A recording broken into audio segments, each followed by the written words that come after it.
So now we'll switch on to the exercise in meditation.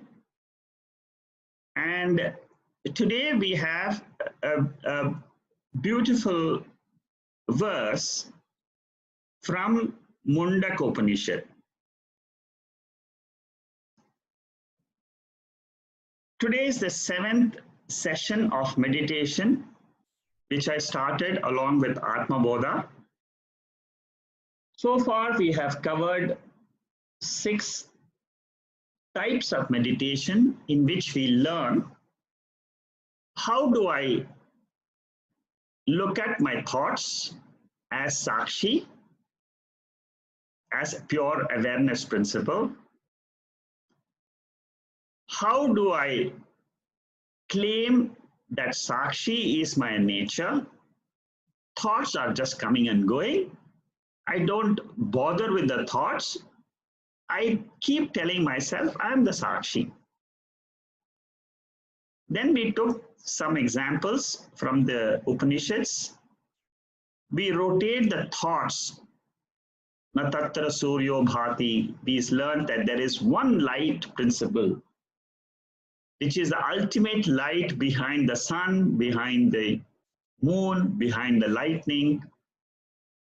If that light principle is not there, that light principle means the pure consciousness.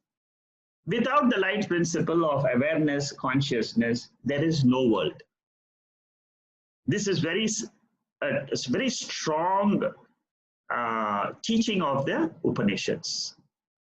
Without the observing principle, without the knowing principle, without the consciousness principle, there exists no world. Even if there is a world, who is going to see it? If there's no seer of the world, it makes no difference whether the world exists or not. So the Upanishads, the main source of knowledge for us, bravely they say that there is no world without awareness. That is why in the Vedas, consciousness or the awareness principle is given prominence. The world, which is an inert principle, the matter principle, is subservient to the consciousness. That is what we are learning in all our meditation exercises. We learn more and more to see that Atma in ourselves, as Atma. We then look at, we have a different vision of the world.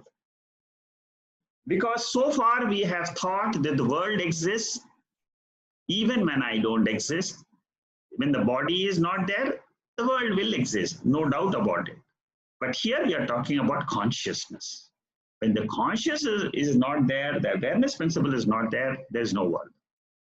Today's verse is from Katha Upanishad, and this verse tells us that one who has realized the Atma without the sense organs and their sense objects. That means I who think that I am the body, but through the Vedas, I come to know I am not the body. That means I look at this body as a witness. I look at the body as Atma. I am the seer of the body, not the seen. So in Atma, there is no sound. The sound comes only when I am witnessing the body. Through the body, through the mind, I see this, I hear the sound. Through the mind and through the skin, I get the touch. Through the eyes, through the mind and the eyes, I see the form. But without the eyes, I still exist. That existence principle is called as Atma. That existence principle, without the sense organs, without the operation of the mind, is without decay, is not in time. It is without taste, without smell, without beginning. There is no beginning and end because it's timeless. It is without taste or form or sound because there is no body in it. In Atma, there is no body. Body is an Atma. Body comes and goes in Atma when the mind is in active condition. When the mind is in passive condition, I'm not aware of my body. At that time, I am pure Atma. So this Atma is eternal, it's unchanging.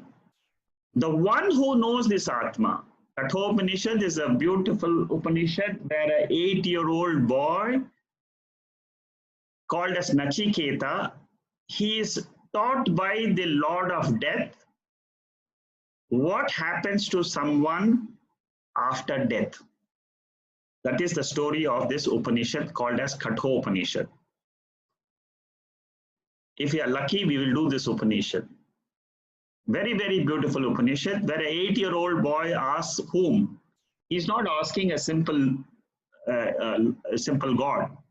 He goes and asks the Lord of Death, the principle of death which is responsible. There is a Devata. So he asks the Lord, what is there after death? Some say that there is nothing. Some say there is something. Tell me now, you are the Lord of Death. What is there?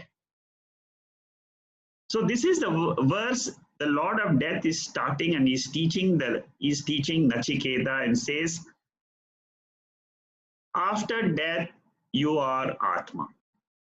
Before death also you are Atma. Before birth also you are Atma.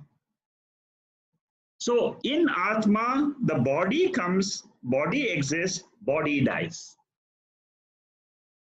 Atma is changeless. That is the teaching of the Lord of Death, of this very, very powerful Kathopanishad mantra. Ashabdam asparsham, arupam avyayam, tatharasam nityam, agandavat chayat. So that is, I am without the sense organs. Here he is taking 3 sense organs: eyes, skin, and ears. But then we also have the nose, that Atma is without any smell. We should add that. Atma is without touch, without sound, without form, and it exists and it never changes. See, this is something which we don't know, and it is something which is taught to us by the scriptures. The scriptures are giving us a light. They are giving us the knowledge to tell us what lies beyond time, beyond space, beyond the body, beyond the sense organs, beyond the mind. There is something, and that something is called as Atma, that something is called as Brahman. You can call it anything. You can call it consciousness, you can call it awareness. These are all only words, but there is a substance, and that is what our real nature is. I don't have birth or death with reference to this consciousness, with reference to this awareness principle. All the Upanishads, they are revealing only one substance. 700 verses of Bhagavad Gita reveals only one substance, which is called as Atma. 581 verses of Viveka Chudamani. I'm going to talk about this one text, a brilliant text, next week on Wednesday evening. At 6:30 in the evening, I'm going to talk about Vivek Chudamani, a text which normally one will do after learning Tattva Bodha and Atma Bodha. It's a combination of these two texts, but in a more deeper way. I'm going to give a summary of that text. For those who are interested, you can just join me on Wednesday. Coming Wednesday, it will be 1 or 2 sessions. And it is a combination of these two texts, and it will reflect on how a student tries to do the inquiry, tries to find out how does this bondage I get in me. There are several questions the student asks, and then the teacher replies that. So a good text, also written by Shankaracharya, very, very beautiful text. Unfortunately, because it's so huge, it will take 3 years or 4 years if I have to do the text verse by verse, like this verse or like Atmavoda, but I will not be doing that text. But if you are interested, you can just join for 1 or 2 sessions. I will be finishing within 1 or 2 sessions, that's all. So coming back to this verse, Kathopanishad, we'll close this and then we'll do a practice of meditation for 5-10 minutes, just to see these exercises in meditation which I conduct here are only for us to learn what the mind is. There is nothing beyond that. Every time you sit in meditation, you will learn a little bit more about the mind. Every time you do, for example, if you want to learn driving, if you want to learn cycling, it's the same. It's just by practice, you become perfect. So similarly, if I want to know what's my mind, because the body we all know, we can see the body, we can do yogas, we can do asanas, we can do breathing exercises for the body. But beyond that, what about the mind? What about the impurities in the mind? How do I get rid of this basic impurity which is called as ignorance? That we learn only through meditation. Even if you don't achieve a lot about realizing Atma and all that, don't worry about it. That will come eventually. As we listen, that Atma will get revealed by itself. I'm sure today is the 13th session of my teaching to this group. I had 5 sessions of Tathoboda and 7 sessions. Today is the 7th session. So totally I finished 12 sessions. In these 12 sessions, if you have learned something about which you didn't know, some little knowledge, then this has been of benefit to you. Similarly, a little knowledge about your own mind, if it becomes available to you, you will lead a better quality life. That is the belief of the Vedas. Okay, so with that, we'll close the theory session and then we'll start the meditation. Please close your eyes. Try to sit erect, but in a comfortable position. If you're sitting in a chair, keep your feet on the ground. Close your eyes gently.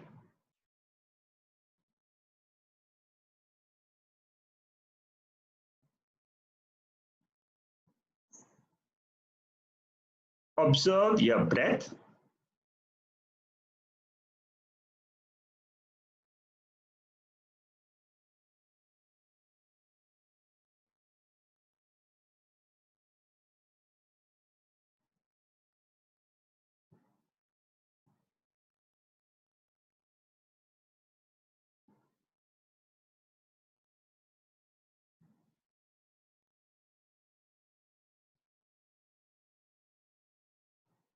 The breath in my body goes on without my will.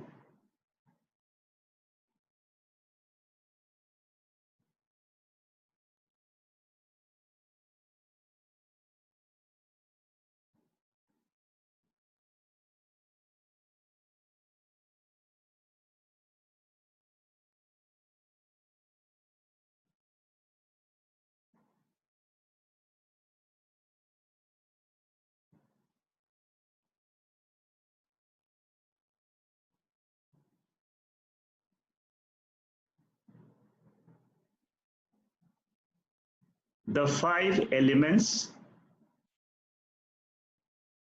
together keep this body alive.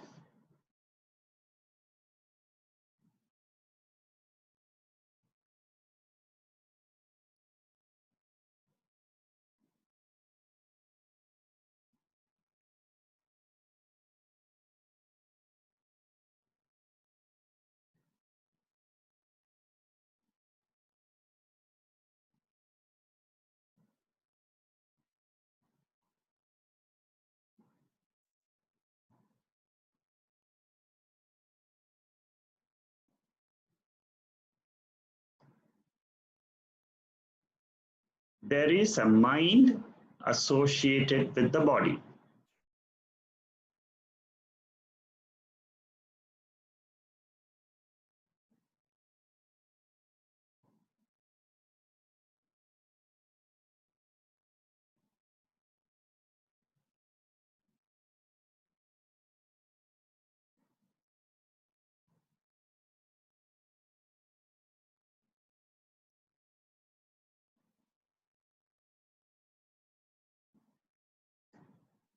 I am the Atma,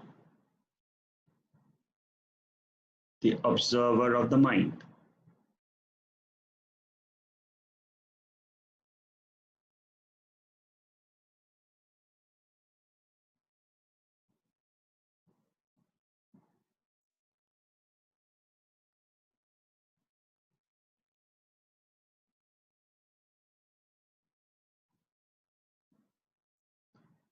Throughout my waking state,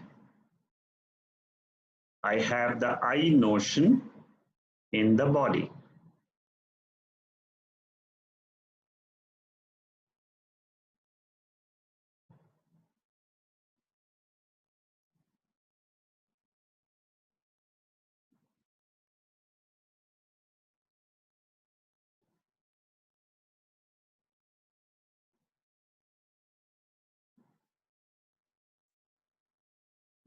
When the mind is asleep,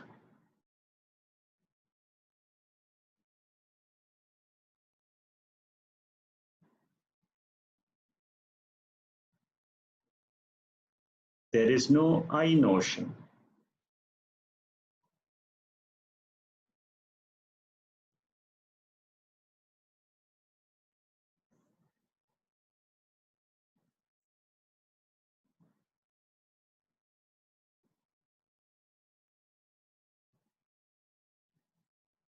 When there's no I notion,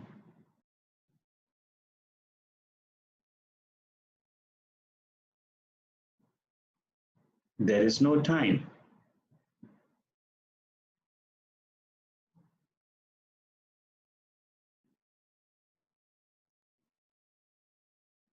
There are no sense objects.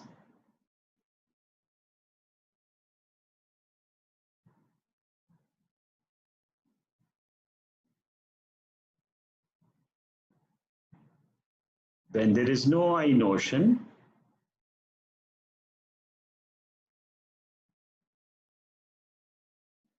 there are no forms.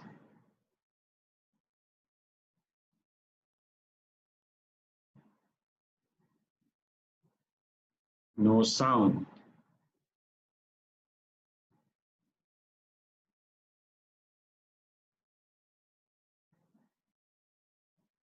No smell.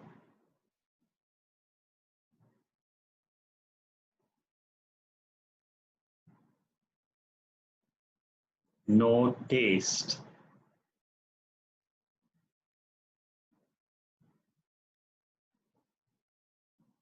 No touch.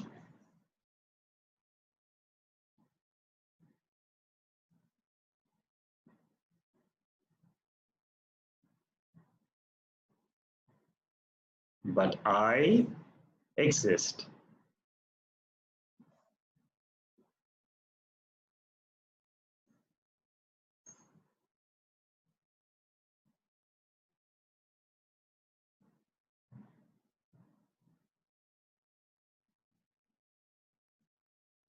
Without time. without the sense organs,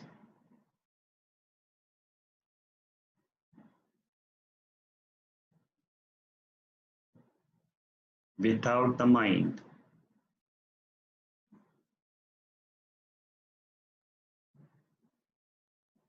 without the universe.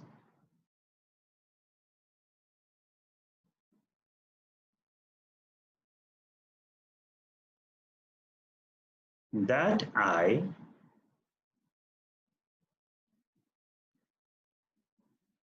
is called as Atma.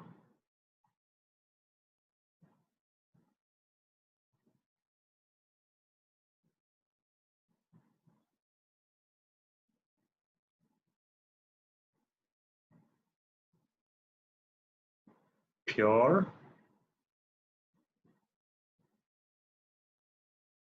eternal,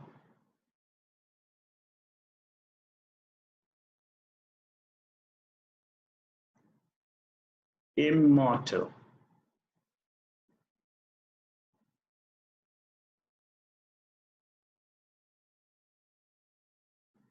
ever fresh,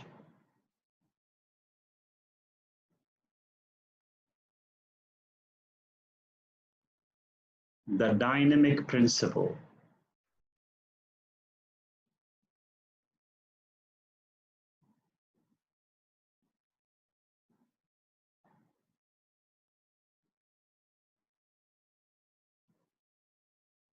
awareness principle,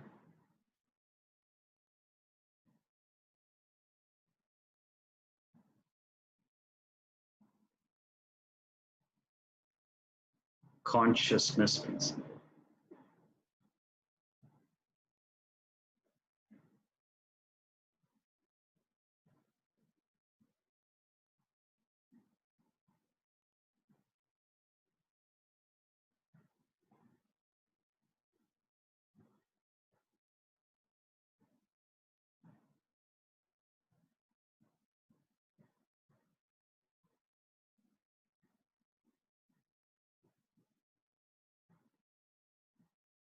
Om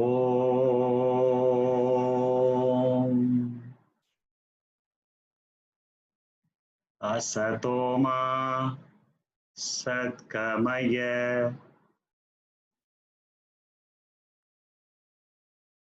Tamaso Ma Jyotirgamaya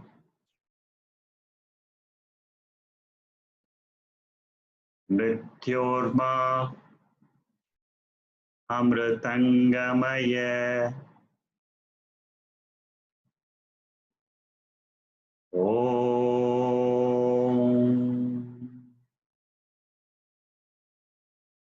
Shanti Shanti Shanti.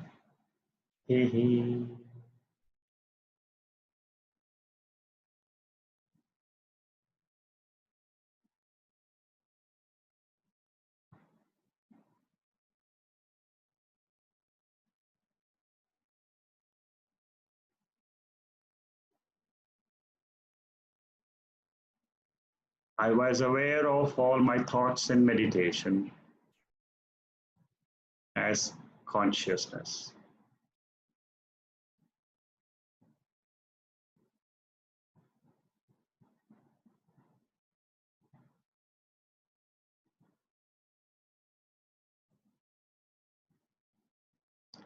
Slowly, gently open your eyes.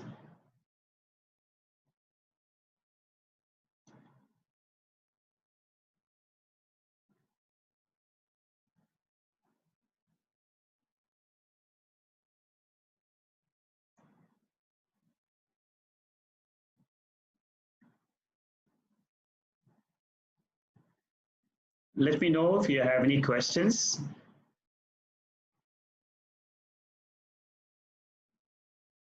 on today's talk or on the meditation. I will see the notice board first, whether there's any questions on the notice board, on the chat board. There are no questions today on the chat board. If anybody wants to ask a question, you're free. You can unmute yourself and then ask the question. Sekhaji, Hello, why? You were saying about this, when in the dream there is no I notion, etc., but Yeah. I exist, right? Without Yes. time, sense, and etc., Yes. the universe, and that is called Atma. Correct, Right? correct. Yes. So, when we are in the dream, Yes. are we the Atma of the individual or Atma of So you see, in the dream, what happens is that there is a light which is illuminating the dream. That light in which you see the dream is called as Atma. And the dreamer is the one who is like the waker in waking state. So in the dream, there is a dreamer who is watching the dream, and he becomes like the waker in the dream world. But the light in which you see the dream is called as Atma. So you have to, the light in which we see this entire body, mind is the Atma. So same, that light never changes, that Atma condition never changes. Everything else keeps on changing. The dream changes. You have a happy dream, you have a sad dream, you have a happy waking day, you have a sad waking day. So the situations in the world changes, but the experiencer, that means the experiencing principle or the light principle or the Atma principle, is never changing. So we have to learn through the scriptures, through this study, we learn and we try to say that light I am. So you understand, right, Bhau?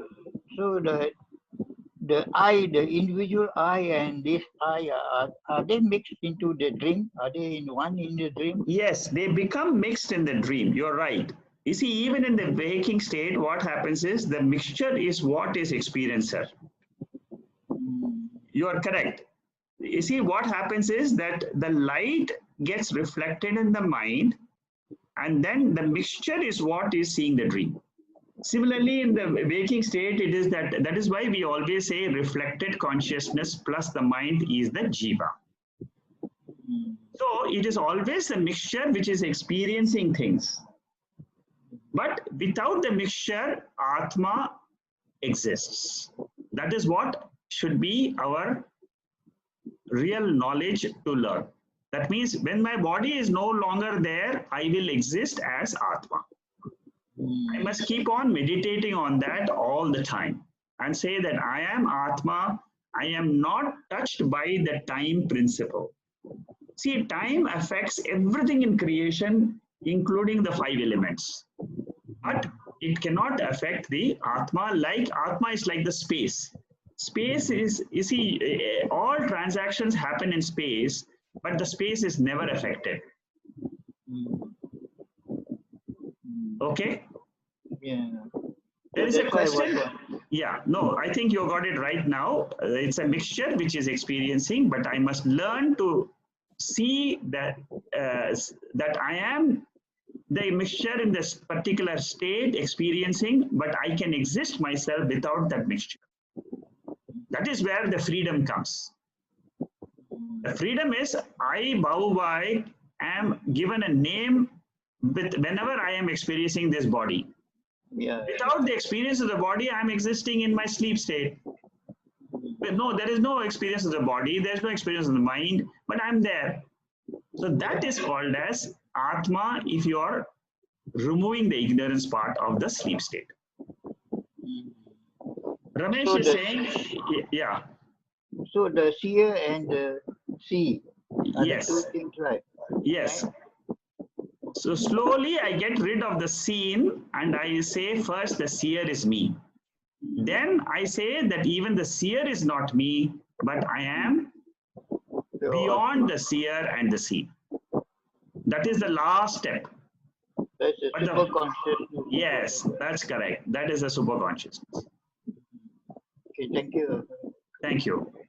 There is a question from Ramesh. In the meditation, we say, I am Atma. Is it Atma is speaking with itself, reminding itself as Atma? You are right.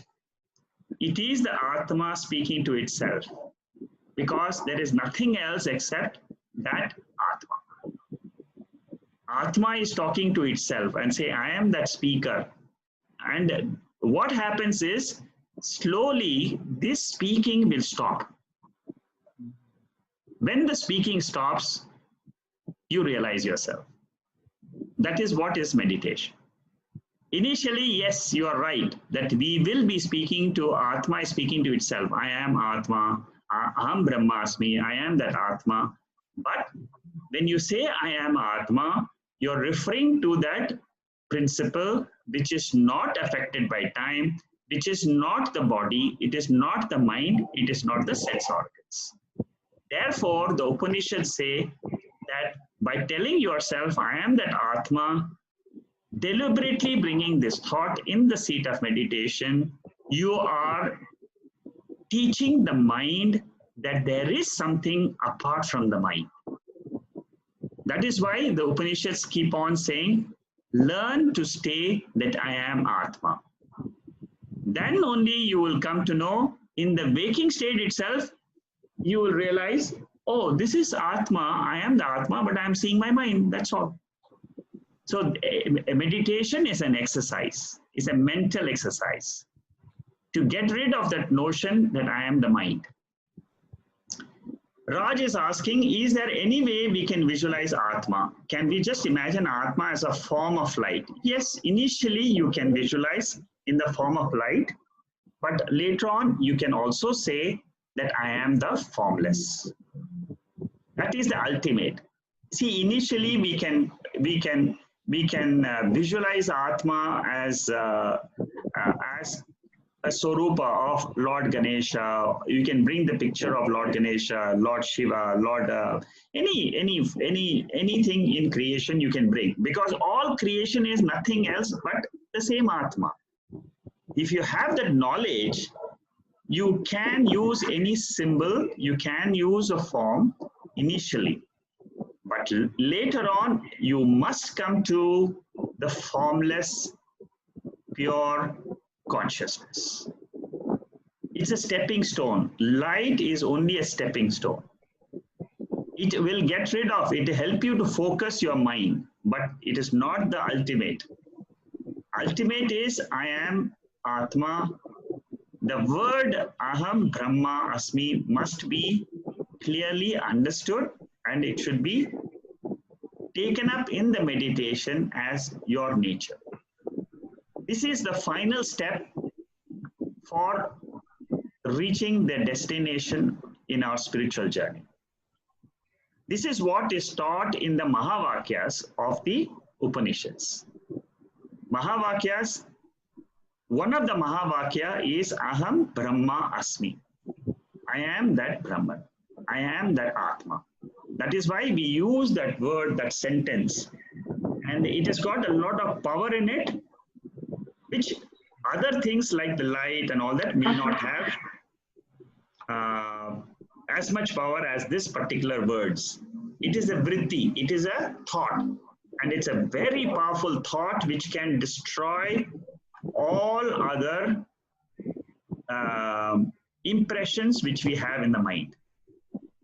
You can test it out. You can, this all comes by experiencing and doing it, actually practically doing. Shama is asking a question. How does one keep the ego in check? What is the safeguard? Any tips? For example, we begin to learn the scriptures. There is a notion, I know. Yes. How do we keep the ego in check? Ego in check is best kept when you can tell the ego, I am watching you. Every time the ego comes up, you tell yourself, ego, you have come up in my mind. I notion is there. I notion is started thinking about something. and you don't allow the ego to run helter and skelter. Suppose the mind goes wild in thinking about some topic. You will learn through these exercises and meditation how to bring that mind under your control.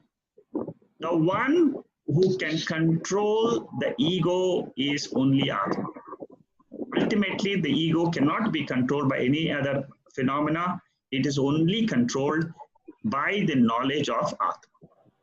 By saying, I am the witness, I am that consciousness, I am that awareness principle, this Maya mind is controlled. Maya can be controlled only by the owner who owns that Maya, which is the Shiva principle in us, which is the Atma principle. We must be able to, but this is an exercise which comes to us after a very long time. It is not something which will come immediately. When we start meditations, it will take time. There is a notion when we study the scriptures, I know. Again, it is the ego I which says, I know. But this is a positive thing. I know is a positive thing. I know that my eyes are not well. That means there are two I knows. One I, which is the mind, which is seeing the eyes, saying that the eyes are not functioning well. There is a second I which knows the I know in the mind, which is the Sakshi I. So all of us, we experience this I know principle all the time, and we should learn to discriminate. This is what is called as Drigdrishya Viveka. When I take the Drigdrishya text, you will probably learn a lot more on this particular subject of the control of the ego I. Vijaya is asking, is that mind speaking or Atma speaking? As Atma cannot be perceived by sense organs or mind. What is speaking and what you are seeing in the mind is only the mind speaking. Mind with the reflected consciousness is the vibration which is giving you as if there is some chattering going on in your mind. But what is seeing that chattering, what is perceiving the chattering is the Atma. We must be very clear between the two. Because all of us, when we start meditation, after some time you will find that, hey, come on, my mind is always chattering. It is always thinking about something, talking of something. That talking or the chattering nature is the mind. The mind, it is like as if you're hearing some sound inside you. But that sound principle which you're hearing is nothing else but a vibration of a thought. It is a vritti in the mind which is giving you the impression as if someone is talking inside. It's a very, very subtle thought. And it is this thought which is also, now in the waking state is called as a gross thought. In the sleep state, what happens is the same thought will give the sound, or it will say, I don't know anything. I'm ignorant about myself. When it says that, that is called as avidya vritti. And during the daytime, when it is seeing the perceptions, when it's perceiving through the eyes, through the nose, through the skin, that is called as the vidya vritti. That means it is vritti with an object which belongs to the world. So I hope I have explained to you in this particular question. If you are still not clear, you can call me and then I can explain to you a little bit more on this. This is a very deep question. Who is perceiving the mind? You know? Mr. Shekhar. Yes, yeah, Jacqueline? Yeah, Mr. Shekhar, I have one question. We are awareness, we are Atma, and during waking stage, especially when we have challenges, and when when we have challenges, we know that Atma and awareness are observing. How do we make sure that, you know, we erase all those challenges away from our mind, away from us? Okay, see, there are two aspects to your question. One is, how do I get rid of my challenges? You see, the getting rid of the challenges is only through taking actions. By clear-cut actions, your challenges, whatever you're facing, whether it is on the job situation, on the family situation, that is basically, it is the ahamkara, the ego I, which has got the problems. We must be able to address the problems which are there being faced in life. All types of problems, we must take proper action which is required to solve the problem. The knowledge of Atma will help us to not get over anxious about the problem. It will help us not to think in a very confused state about the problems. Atma, once we are learning in meditation to see our Atma, to realize our Atma, the best part of that exercise is I am able to look at my problems in an objective way. I don't put my subjective emotions when I'm solving the problem. Many times we get caught because we become emotionally very involved, and then we are not able to take a proper decision. So the best way is to look at the problems objectively. Whatever actions are required, go ahead and take those actions. If you feel that I don't need to act at this point of time, I will act on this maybe after 1 week, postpone the decision with a proper will, with a proper plan. Am I clear? Yes. Yes, also, because awareness itself, it's just like, you know, if there's a challenges, I will, not that our nature is supposed to be blissful, not that we are not taking action and then things will just come by, you know. So that no.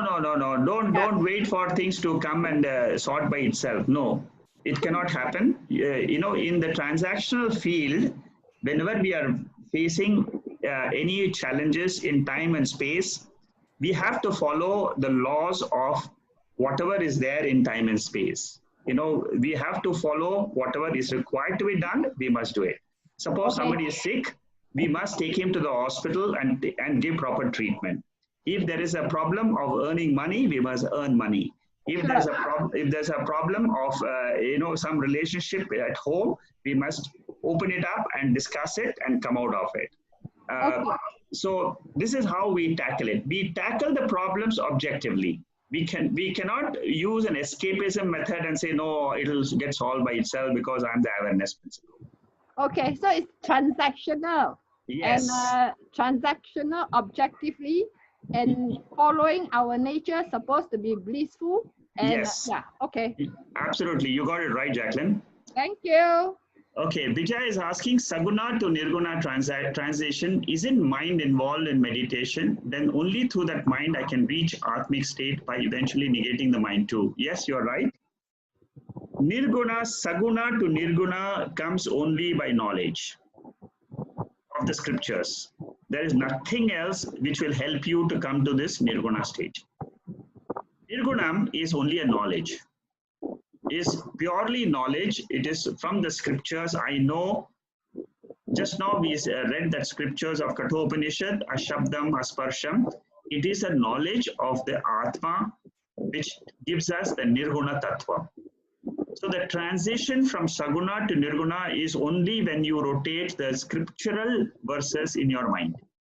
There is no other way to come to the infinite. By being in the finite, it is impossible to come. The finite cannot reach the infinite. Infinite alone can reach the infinite. Nirguna Tattvam alone can know Nirguna.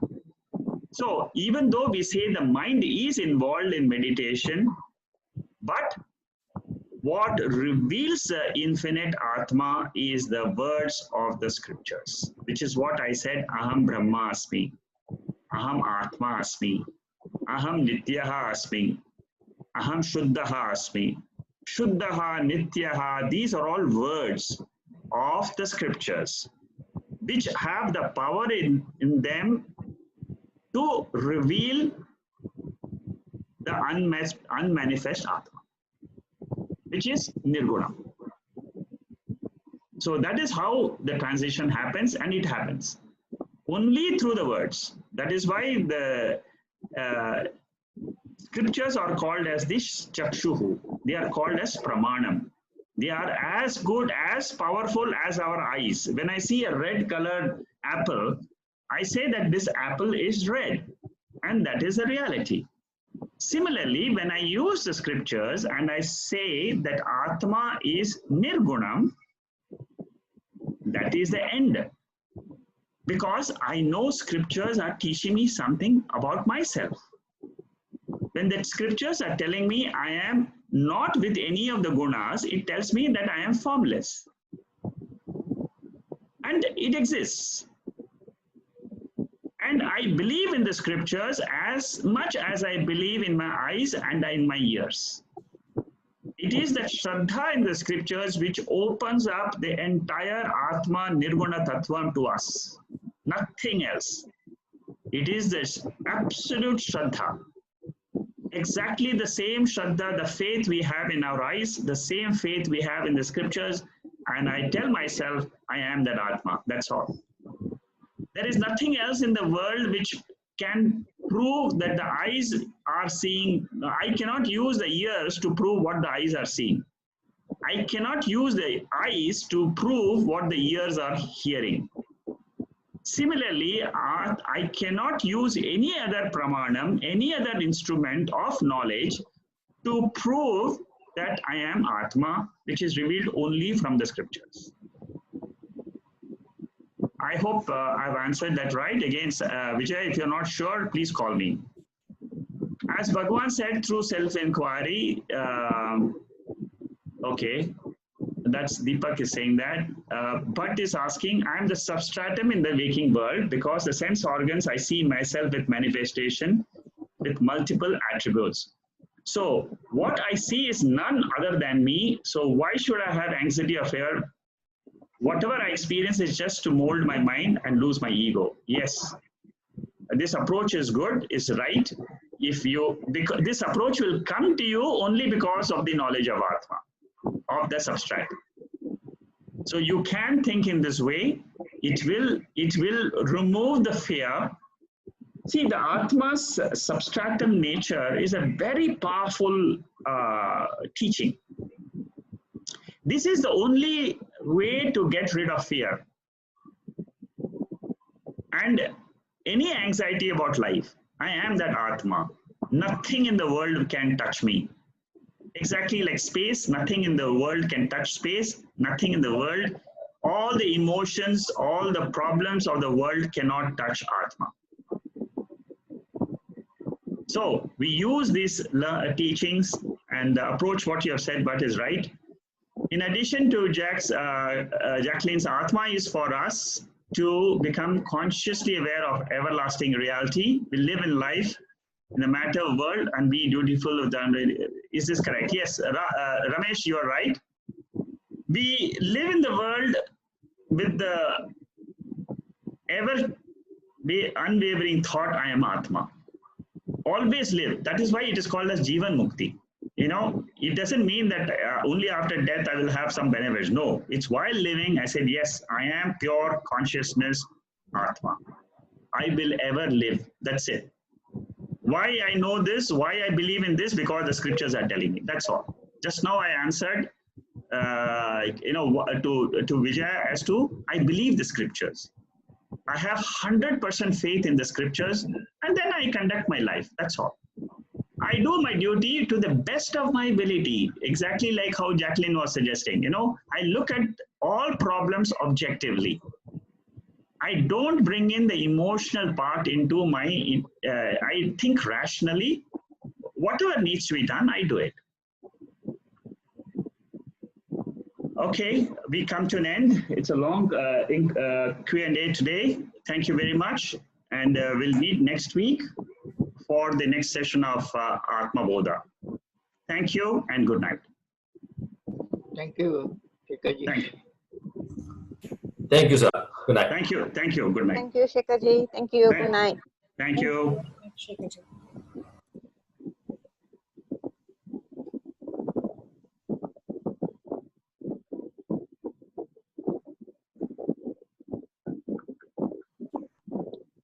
Hi, Shekhar. Yeah, Deepak, you are very quiet today. No, Jagdish here. Yeah, So, Jagdish, yeah, tell me. I wanted to ask one question. Yeah, go ahead. So, I mean, while knowingly you are the Atma, Yeah. and you do your day-to-day living, right? Yes. As a pure, as a pure Atma, is there a need to disassociate with the world or the universe? No. We don't need to, you see, while transacting with the world, we should not dissociate with the universe. While transacting, we should look at it objectively and then do all the actions which are required. Whatever is the action, which is, when you say dissociate, what you mean is probably objectively, right? Yeah. I mean, disassociate means it's... Or renunciation. Yeah. It's more of a renunciation, or it can be like you purely treat it as a transaction, right? Yes. You see, what usually happens, Jagdish, is our emotions come and play a lot of havoc when we are transacting. Correct. So slowly we learn to not bring in the emotions into play, and then as much as possible be rational. That is what is the teaching of the scriptures. They say that you do all things rationally, use your intellect to solve the problems, and look at it objectively, and treat all situations as temporary phenomena. That means we will be using our intellect. Absolutely. You cannot surrender the intellect while solving the transactional problems. Okay. So I just want to add over here that the essentially what happens is that when these transactions are happening, you accept these transactions as the good and the bad that is happening in that space, and therefore you don't respond to it, you don't react to it. You live in acceptance to these transactions as against be part of the transactions. You see as a witness, and you are an observer to these transactions. So you're not affected by the pair of opposites that normally we experience, the joy and the happiness, or unhappiness and sorrow, and all those things that come in our life. Am I correct as an understanding, Mr. Shekhar? Yeah, Deepak, you're on the right track in the sense that That means you are managing with the detachment. It goes back to the same point. Yes, absolutely right. Absolutely. Yeah. Yes. And I just wanted to add that on the ego question, that Bhagwan had said very well that when you do self-inquiry, through the process of self-inquiry, you bring the ego back to the source. Correct. It has come from the source and you bring it back to the source. So he says self-inquiry is a very important process by which we are able to keep in check the ego that gives manifestation to the thoughts and this whole mind body, this thing. I just have one more question. This is on the locus. You said Atma locus. What does locus means?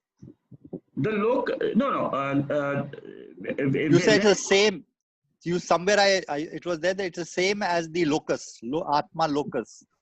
It isn't the same. Yeah, correct. You see the mind, and what I meant was that you mind, body, and Atma are in the same. Is in the same locus, means from there is no distance. There is no physical distance between mind and Atma.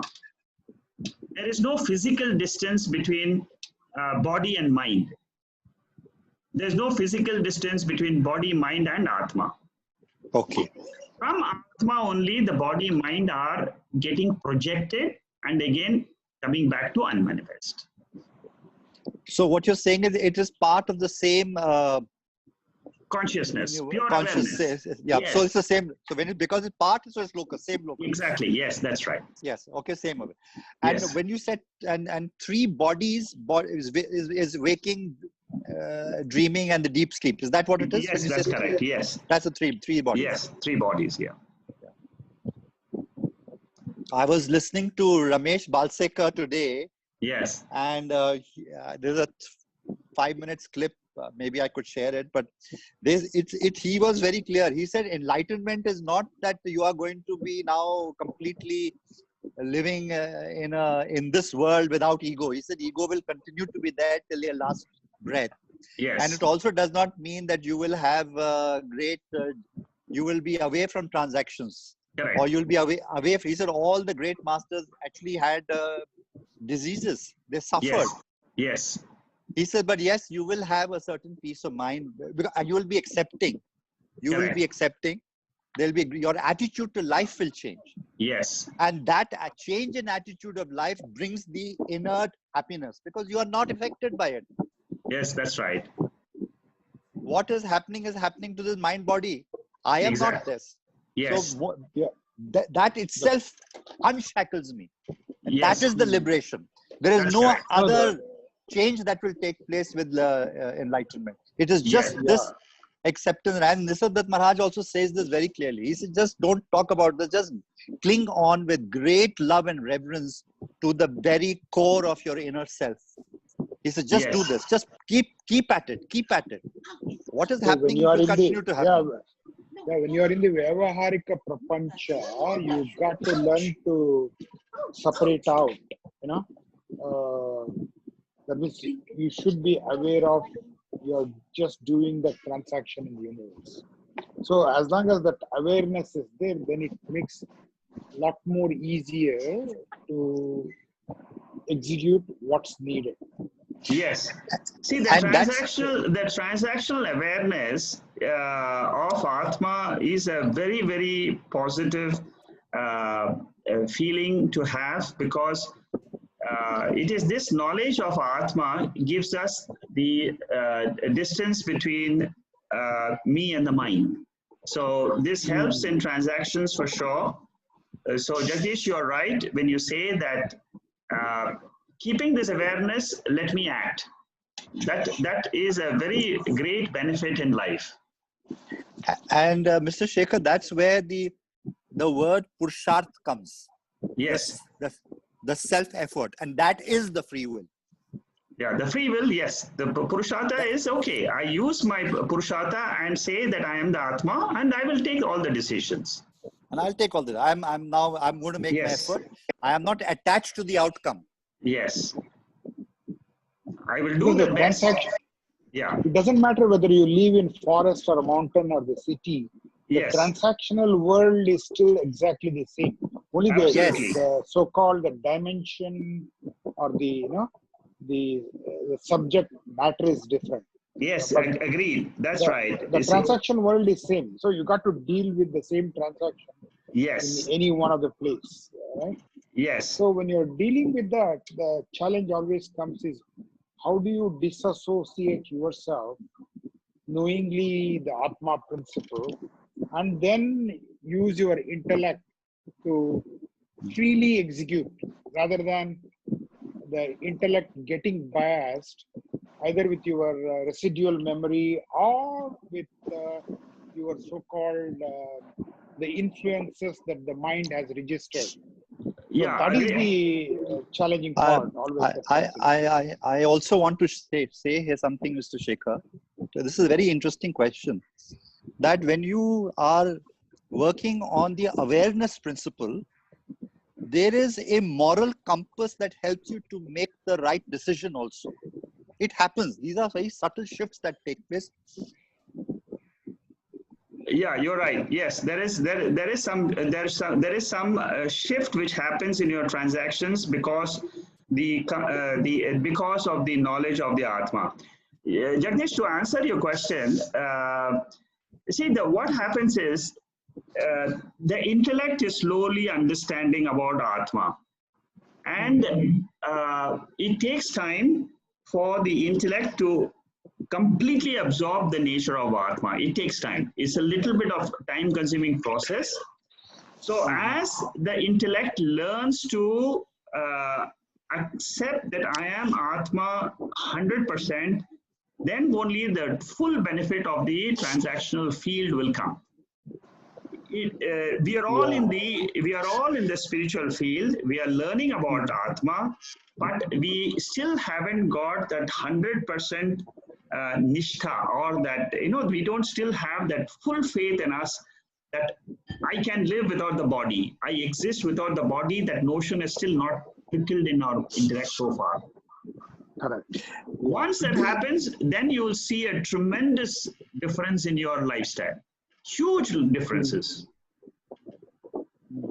So we are in the process, and it will happen. And your thinking process is correct. As we grow, you will find more and more benefits coming in. Mr. Shekhar, Yeah, Jacqueline. the reason I asked the question just now, Yes. as we are learning this awareness, Yeah. our mind should be clearer. Yes. There are challenges, and because we are awareness, and therefore it's likely that we are the whole, because we are the whole thing.